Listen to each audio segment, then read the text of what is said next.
You mentioned before in one of your interviews that you have foundational values, but you didn't elaborate. So I'm curious, what are those? Yeah, it's a good question. I've never actually listed them or articulated them. I would define values, first of all, as a set of things that you will not compromise upon. So foundational values to me are things that I've looked at very, very carefully about myself, and I've deliberately chosen and said, you know what, this is a habit, this is a way of life, and I'm not going to compromise on it. I'm going to stay this way forever. I just don't want to live life any other way. Now, I've never fully enumerated them, but examples of them, like I think honesty is a core value. Um, to give you examples of what I mean by honesty is I want to be able to just be me. I never want to be in an environment around people where I have to watch what I say, because if I disconnect what I'm thinking from what I'm saying, that creates multiple threads in my mind. That means that I'm no longer in the moment. That means that I now have to be future planning or past regretting every time I'm talking to somebody. So anyone around whom I can't be fully honest, I don't want to be around. Another example of foundational value is I don't believe in any short-term thinking or dealing. So if I see anybody who's even around me, like let's say I'm doing business with somebody and they think in a short-term manner with somebody else, then I don't want to do business with that person anymore, because I think all the benefits in life come from compound interest, whether in money or in relationships or love or health or activities or habits. So I only want to be around people that I know I'm going to be around with for the rest of my life. And I only want to work on things that I know have the long-term payout. Another one is like, I only believe in pure relationships. I don't believe in hierarchical relationships. So I don't want to be above anybody and I don't want to be below anybody. If I can't treat someone like a peer and if they can't treat me like a peer, then I just don't want to interact with that human. Another one is I don't believe in anger anymore. I mean, that was something that was good when I was young and full of testosterone, but now I always like the Buddhist saying that anger is a hot coal that you hold in your hand while waiting to throw it at somebody. Hmm.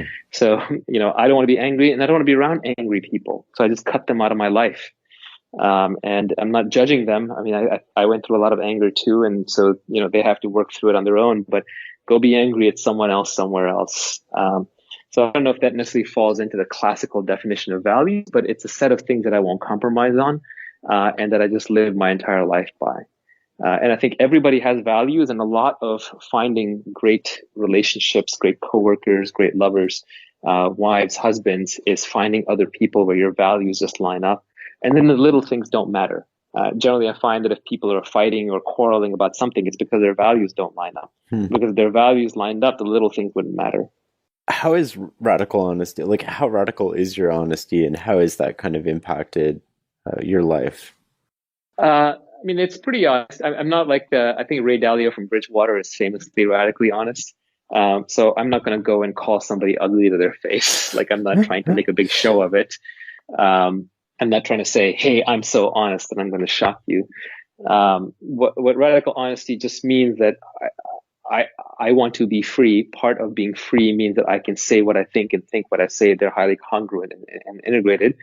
Uh, and it also means, Richard Feynman famously said, you should never ever fool anybody, and you are the easiest person to fool. So the moment you tell somebody else something that's not honest, you've lied to yourself, and then you'll start believing your own lie, and then that will disconnect you from reality and take you down the wrong road. So it's really important for me to be honest, but I don't go out of my way volunteering negative or nasty things. I would combine radical honesty with an old rule that Warren Buffett has, which is praise specifically, criticize generally. And I try to follow this. I don't always follow it, but I think I follow it enough that it made a difference in my life. Which is, if you have a criticism of someone, then don't criticize the person, criticize the general approach, or criticize kind of that class of activities.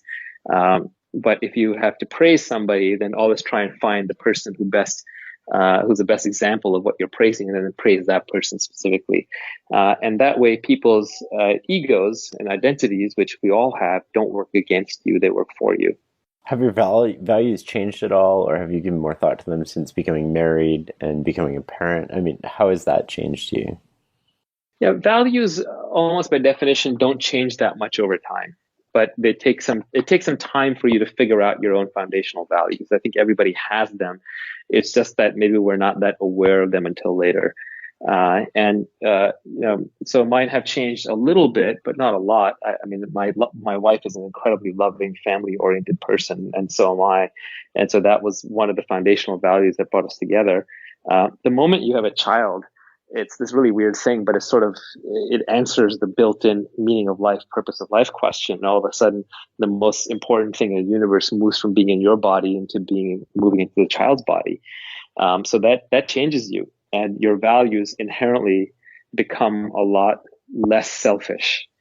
I would say that like probably the biggest such change was when I was younger. I really, really, really valued freedom. Freedom was one of my core values, and ironically, it still is. It's probably one of my top three values, but it's a different definition of freedom. My old definition was freedom to do anything I want, freedom to do whatever I feel like whenever I feel like. And now I would say that the freedom that I'm looking for is internal freedom. So it's freedom from. It's freedom from reaction. It's freedom from feeling angry. It's freedom from being sad. It's freedom from being forced to do things. But I'm looking for freedom from internally and externally, whereas before I was looking for freedom to. I like that a lot.